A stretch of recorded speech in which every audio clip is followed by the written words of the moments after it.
Let's start with Fitch. I mean, this is your golden team. You're going to be the voice of the Falcons. You know them so well. And when you think about them, last year, all the quote-unquote experts were saying they were a year ahead of schedule. Last year was not the year they were supposed to be special. It was supposed to be this year when everyone had that year of experience under their belt. So that all being said, they had a lot of success last year. Some people didn't expect them to. Now all of a sudden they're sitting here with, this is the year they're supposed to be special. What kind of things are happening at Fitch?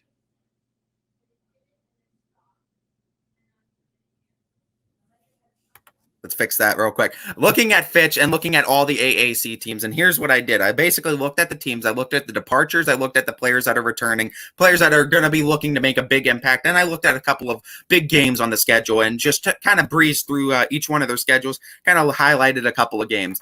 Fitch being the big one right off the bat. We already know the first team offensive player that they lost in Todd Simons is going to be absolutely huge. He's a huge 6'4" wide receiver that just was a touchdown threat no matter where he was on the field. We know he's taking his talents over to West Virginia, I believe. So, and we have that. That's going to be a big talent that's going to be lost for the Falcons coming up this year. But you are going to have two returns on offense first team. You're going to have Devin Sherwood, the quarterback. That's going to be your big motor behind center. He's going to be the guy that's going to run the whole table, and he's the guy that you're going to be looking for having a great season. I expect more big things from Devin Sherwood after a very successful 2020 season, as well as Tyler Evans on wide receiver returning. He's a senior this year, had a pretty solid year last year, played behind both Nate Leskovac and Todd Simons, got to kind of learn and get molded underneath those two really good wide receivers. I expect for him to have a big season. Speaking of which, Nate Leskovac, another big departure for the Falcons as well. Also losing offensive lineman Nate John for Fitch, as well as Jaden Murray. Those are two huge offensive line holes that Fitch is going to need to fill. Fitch, though, obviously has always been a bigger offensive line type of school. It seems like they never really have too many problems. They're able to just replace them. And I hear that there's another Evans coming up in the track that is supposed to be very good. Freshman last year on defense, now moving back to the offensive spot. And you got to think, it might run in the family, some special things happening for the Falcons with Tyler's brother. Is Dan, right? I believe so, yeah. And I mean, he, as you said, too, freshman last year. And I mean, he started, too, basketball-wise, phenomenal athlete. He's starting to come around as well. Absolutely. Right, so back to Austintown Fitch football. We talked about Dan Evans coming up, having a bigger role in this team. Some other players also having a bigger role. I know their defensive line coming back strong, but maybe their linebackers and DBs. A lot of kids trying to find new roles in this Fitch organization.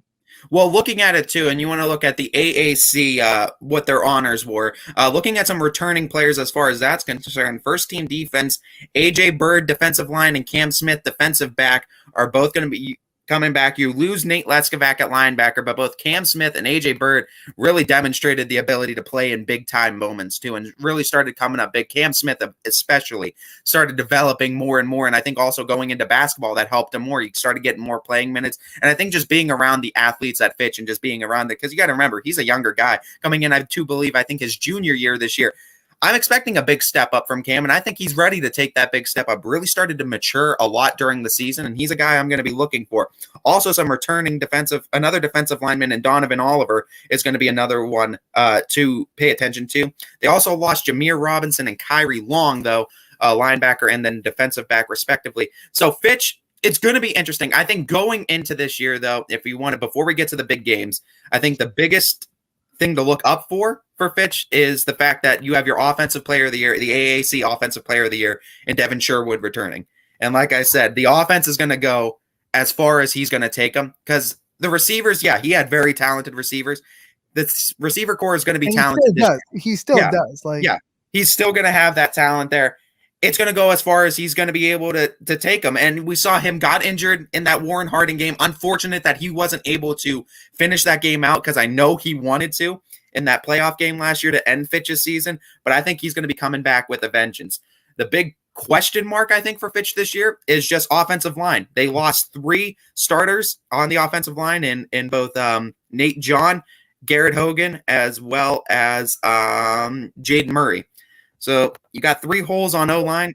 you got to fill that Correct me somehow. if I'm wrong. I mean, the guys that are going to come in, they might not be returning starters, but Fitch was a team last year that rotated a lot. So they are guys with game experience at the varsity level. Absolutely. And that's one of the things that Fitch can kind of lean their hats on too, is they were rotating a lot of guys. And you got to credit that to Coach Parker, because he wanted to make sure that those guys, those younger guys, got that playing experience, because the big time is now, because he knew he had to play for next year and the year after that as well. And he needed these guys to be solid, especially at offensive line. Back to Smith on defense. You were talking about him and how much he's grown and how much the other sports he's played has helped him. One of the things I love watching him play, he's such a cerebral player. Like, he's so smart on the field. Like, he doesn't make mental mistakes a lot. It feels like he knows the game of football. He knows the X's and O's a lot, and he's a great student of the game. You can see that on the field when he's coming through, some of the decisions he makes and some of the savvy plays that he's able to make really make him stand out as one of the probably mental leaders of that defense. Would you think? I think so. Absolutely too. And you know what? One thing I will always credit Cam Smith for, and I saw it a little bit in football, but I saw it a lot in basketball. Coaching, sometimes you get your coaches that'll coddle. Some coaches will be a little bit tougher on you. Coach Beanie is notorious in basketball for being a little bit tougher on his players. And one thing you'll notice too, when he's a little bit tougher on Cam doesn't take it. It's not that he receives it in a bad way. He takes it and he's like, all right, I need to become better. He takes criticism very well. And then he also takes it and he's able to apply it to other players to make them better as well. Cam Smith is a tremendous talent. And I do think, he's going to take a big step up for this Falcons football team. That's where I'm like, he's another coach on the field. And that's what I was on the defense. I feel like if I had to pick a player on Fitch that might be like the most likely to become a coach in his future, I think Cam Smith is up on that list. He's once again, he's very mentally strong, knows the game very well. You can tell that with the way he plays. And I think when you talk about him, you can't love on his ability to coach his teammates more. He's going to be playing defensive back too, and we know with the AAC they like throwing a lot, so he's going to have all kinds of traffic coming his way. How much of a benefit is it that he has to go up against Devin Sherwood in that receiving core in practice every day? Yeah, exactly. And it's nothing going to do nothing but benefit him. And like I said too, I think he's going to have a pretty solid season coming up. I'm excited to see what he has to bring. But that defense, like you said, he's that on-field coach where he's going to make sure everyone's in defensive alignment where they need to be, and make sure everyone's playing the position they need to be. If the high school had the green sticker, he'd probably be wearing it. Probably. And then, to just kind of close out Fitch before we go into the other AAC games, the two games that I highlighted on this one, obviously we know Boardman's a big game, but we'll talk about that with Boardman a little bit. So I wanted to highlight a couple of different games. A big game that I saw right off the bat kind of early in the season, September 10th versus Ursuline at home. We know how big Ursuline was last year. That's going to be Ursuline, by the way, preseason Division 4 #1. Yeah. So, you're looking at a clash of some Titans there, too. Fitch came away with that victory against Ursuline, but after that loss to Ursuline, Anthony, it really seemed like they started turning on the Jets, and they just took off from that loss. Absolutely, especially in the playoffs, man. What Ursuline did in the playoffs last year, I think they opened a lot of eyes in that Poland game. A lot of people thought it was going to be competitive, and Ursuline just said, no. So Ursuline opened up a lot of eyes, and they're returning a lot. So I think that's one of the reasons why people are really high on Ursuline going into the season. Preseason rankings don't mean much, but when you're looking at that game and you're looking at games that could be really fun, I think on Fitch's schedule, that is definitely one you have to circle. September, too. It's not going to be cold. They're going to be throwing a lot. It should be pretty warm. Hopefully, if the weather stays off of the field as far as rain. Yeah, but you never know. The second game I highlighted, too, for the second big game was that October 1st game at Canfield. I think this was a matchup we both wanted to see because these were two AAC teams that were 6-0 in the regular season with a shortened regular season last year. And it was the two teams we wanted to see collide. We never did get that matchup, but we are going to get it this year. We lost some players on both sides, but some players on both sides are going to be stepping up now. This is going to be a very good matchup, too, at Canfield. Yeah, and I think, we'll talk about Canfield in a little bit as we break down the whole conference.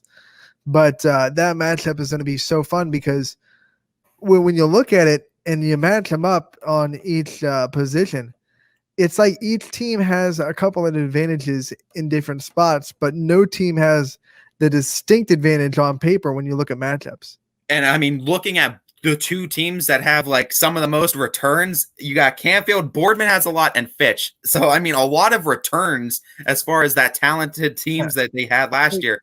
For example, we already talked about Fitch not returning as much on the offensive line. Canfield returns a lot on the defensive line, so that advantage goes to Canfield. But then you look at the receivers versus DBs, that advantage probably goes to Fitch because Canfield is going to be plugging in a lot of new guys in the back of their secondary. So it's really interesting, like I said, because there's no team on paper when you look at matchups and players and when they're put in that have a distinct advantage over the other one. I mean, you can say in parts, this team has an advantage here, this team has an advantage here, but it's not one overwhelming the other.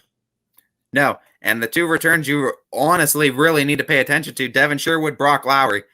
Other than that, it's going to be 1-1 on that, and it's going to be an offensive show because of that, and that's going to be fun enough. And I mean, defense, though, that is a great point, and Canfield might have that edge, too, defensively. Of course, it's early. We don't know yet until we actually see games, but I mean, on paper right now, you might give that slight edge to Canfield defensively, and being at home, it'll be a good game, though. I'm excited to see Lowry versus Sherwood.